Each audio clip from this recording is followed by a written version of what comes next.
Bienvenue dans cette nouvelle édition du QG Weekend. Au sommaire de l'actualité, c'est la première visite d'un dirigeant chinois au Rwanda. Le président rwandais Paul Kagame reçoit son homologue chinois Xi Jinping à Kigali ce dimanche 22 juillet.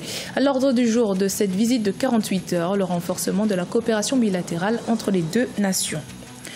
Dans la capitale éthiopienne Addis Abeba, une nouvelle usine de valorisation énergétique des déchets va régler deux problèmes simultanément, éliminer les 3/4 des déchets de la ville tout en générant suffisamment d'électricité pour alimenter un tiers de Addis Abeba. Et puis au Congo, les particuliers se lancent de plus en plus dans le secteur agricole. Malgré les difficultés rencontrées comme le manque de financement ou de formation dans ce secteur, ces derniers persévèrent car ils pourraient être un véritable moteur du développement économique du pays.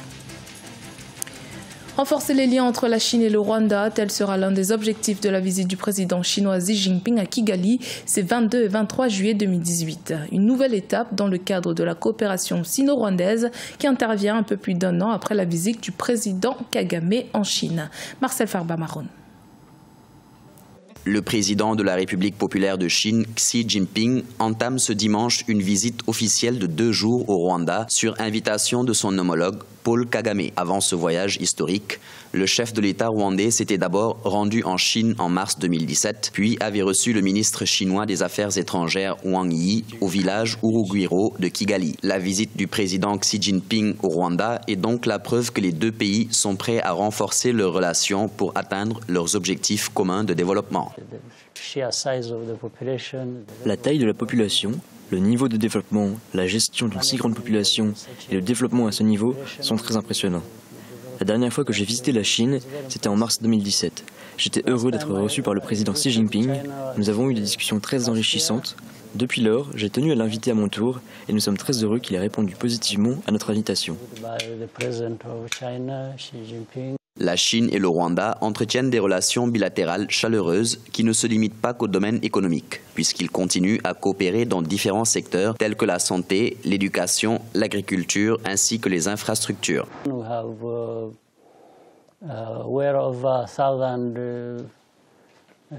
avons plus d'1 millier de jeunes de notre pays qui étudient dans différentes universités en Chine, principalement dans les domaines de la science et de la technologie.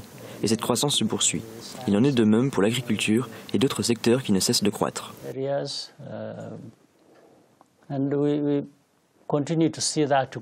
La Chine est l'une des principales sources d'investissements directs étrangers au Rwanda, notamment dans les secteurs de la manufacture et de l'immobilier. En rappel, la visite du président chinois Xi Jinping prendra fin lundi 23 juillet 2018. Au Zimbabwe, l'ancien ministre de l'Énergie Samuel Udengue, sous le régime de Robert Mugabe, a été condamné jeudi 19 juillet à 4 ans de prison dans une affaire de corruption. Le condamné avait attribué un marché public à une compagnie détenue par un membre du parti majoritaire sans qu'aucun appel d'offres ne soit émis. Une condamnation inédite qui survient à 10 jours seulement des élections parlementaires et nationales du 30 juillet 2018. La collecte, la gestion et l'élimination des déchets solides est l'un des plus grands défis auxquels sont confrontés de nombreux pays africains. Au cours des 50 dernières années, le site de décharge de Koché a été la seule décharge à Addis Abeba, la capitale éthiopienne. En 2017, un glissement de terrain sur le site a tué plus d'une centaine de personnes, incitant le gouvernement à agir. Maintenant, Koché est en train de devenir une usine de transformation des déchets en énergie et va révolutionner l'approche de la ville en matière de gestion des déchets. Nathalie Mo. Grâce à ces 300 000 tonnes de déchets annuels, Koché, la plus grande décharge d'Addis Abeba, va devenir une centrale électrique en 2018. En effet, les résidus produits par les 5 millions d'habitants de la capitale éthiopienne peuvent produire de l'énergie grâce au méthane, une énergie verte susceptible d'augmenter la capacité énergétique nationale de 30%. Nous parlons de 185 gigawatts par heure d'électricité que nous allons générer et mettre sur le réseau principal. Cette installation est donc multifonctionnelle, mais l'essentiel est la gestion des déchets de la ville d'Addis Abeba et générer une énergie électrique indispensable à cette ville. Lancée en 2013, la construction de la première usine Waste to Energy de l'Éthiopie a été jugée aventureuse pendant les premières années. Aujourd'hui, le projet d'un montant de 120 millions de dollars fait face au rejet de plus de 1500 collecteurs d'ordures qui dépendent de la décharge de Koché pour vivre. Je collectionne les matériaux pendant environ 15 jours, puis sélectionne les matériaux de valeur pour une journée. Je suis capable de les vendre pour environ 25 à 28 $ américains. C'est le seul travail que je peux faire pour prendre soin de mes enfants. Selon des prévisions, le site de production électrique en construction devra employer 1500 Éthiopiens. Ce projet intervient dans le cadre du plan du gouvernement en faveur d'une économie verte résiliente au climat. Une stratégie mise sur pied en 2011 pour un budget de 150 milliards de dollars. Malgré le faible investissement de l'État dans le développement du secteur agro-pastoral et halieutique, les Congolais se lancent de plus en plus dans des activités comme la pisciculture, l'élevage et l'agriculture. Une entreprise difficile car ces derniers sont confrontés au manque de formation du personnel dans les fermes, mais aussi à la nécessité d'obtenir des investissements pour accroître leur production alimentaire. Reportage notre correspondant Deba Panzo.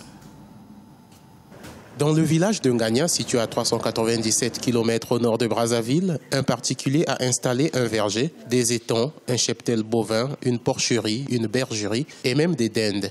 Tous ces produits sont destinés à la commercialisation à Oyo, situé tout proche, et à Brazzaville. Nous avons démarré depuis 2013 avec un effectif de 20 reproducteurs. Et en tout et pour tout, nous avons produit au total plus de 1500 dindes. Bon, ces dindes sont beaucoup plus destinées à la consommation. À Brazzaville, nous avons des marchés beaucoup plus ciblés, les restaurants, les hôtels et puis le marché en général.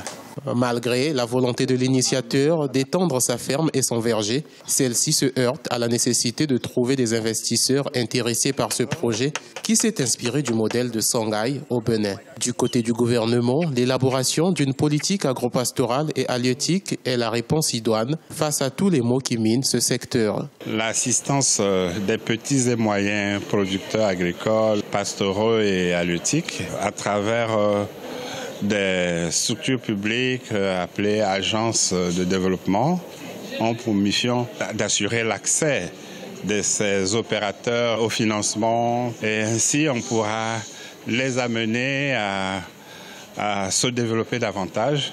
À Ngania, comme partout en République du Congo, où des volontés individuelles se sont engagées à développer des activités agropastorales, la formation du personnel dans les fermes agricoles et animales demeure aussi un défi majeur pour l'atteinte des objectifs assignés.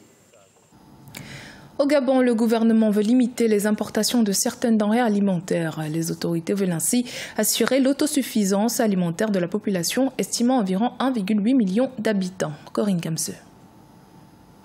Chaque année, le Gabon consacre plus de 800 milliards de francs CFA à l'importation des produits alimentaires. La viande porcine, la volaille et le riz constituent le tiers de ces importations.